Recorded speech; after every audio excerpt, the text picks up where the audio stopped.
The champagne flute trembled in my hand as Marcus raised his glass, his voice low and intimate against the string quartet playing at last.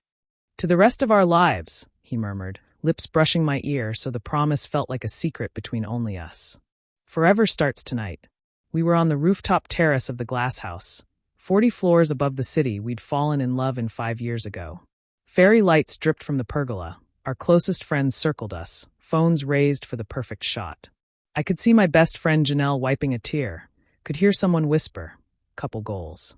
Marcus's hand rested at the small of my back, possessive, steady, warm.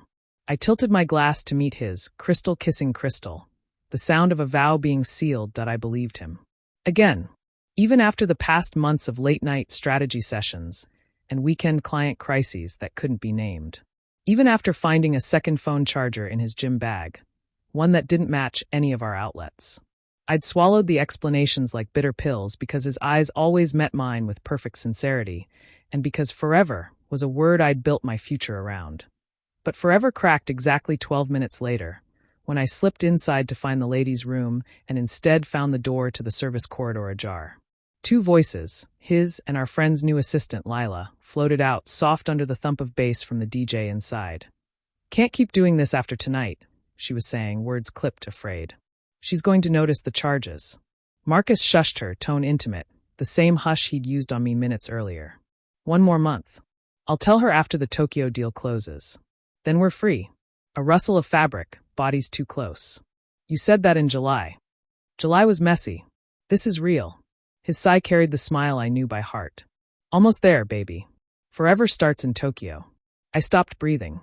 My heels, new sky-high, felt bolted to the marble. Through the sliver of open door I saw his hand cup her cheek, thumb stroking the tear that had slipped. The same thumb that had just traced my lower lip while photographers clicked. Forever, it seemed, was a renewable contract, and I'd been assigned the expired clause that I backed away before the next kiss, before the evidence became visual instead of merely lethal. In the restroom mirror my face looked flushed, champagne-glazed, almost happy. I practiced moving my lips into the shape they'd need for the rest of the night. Smile, nod, thank you for coming. When I returned to the terrace, Marcus was already at the bar, ordering another round of view for our group, his back straight, jacket immaculate. He turned, caught my eye, lifted an eyebrow in gentle concern. "Are you okay?" As if I might simply be drunk or tired. I crossed to him on autopilot. "To forever," I said, raising my half-empty flute that he clinked without hesitation, swallowing the lie along with the wine.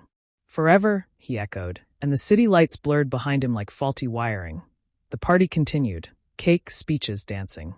I laughed at the right beats, kissed his cheek for photos, even saved the last bite of red velvet for him. The performance of a lifetime. Each second that passed felt like removing bricks from a wall I'd thought was load-bearing. Only to discover the sky beyond. At 1:06 a.m. the final Uber departed. We rode home in the back seat, his head lolling against my shoulder, fingers laced through mine. The driver hummed along to the radio. Marcus whispered, half asleep, "Best night ever. Love you, Mrs. Almost Forever." I stared at the neon city bleeding past the window and made a silent toast to the woman who would board a plane to Tokyo next month, only to find herself replaced by an upgraded model. But that woman wouldn't be me. Tonight I would unpack the gown, wrap the crystal flutes in newspaper, sleep on the guest room side of the bed. Tomorrow I would call my lawyer, open a new account, forward the charges I'd already screenshot. I would practice saying irreconcilable without flinching. And when he finally left for his deal, suitcase full of promises, I would be gone, taking with me the only souvenir worth keeping. The rest of my life, forever redefined, forever mine.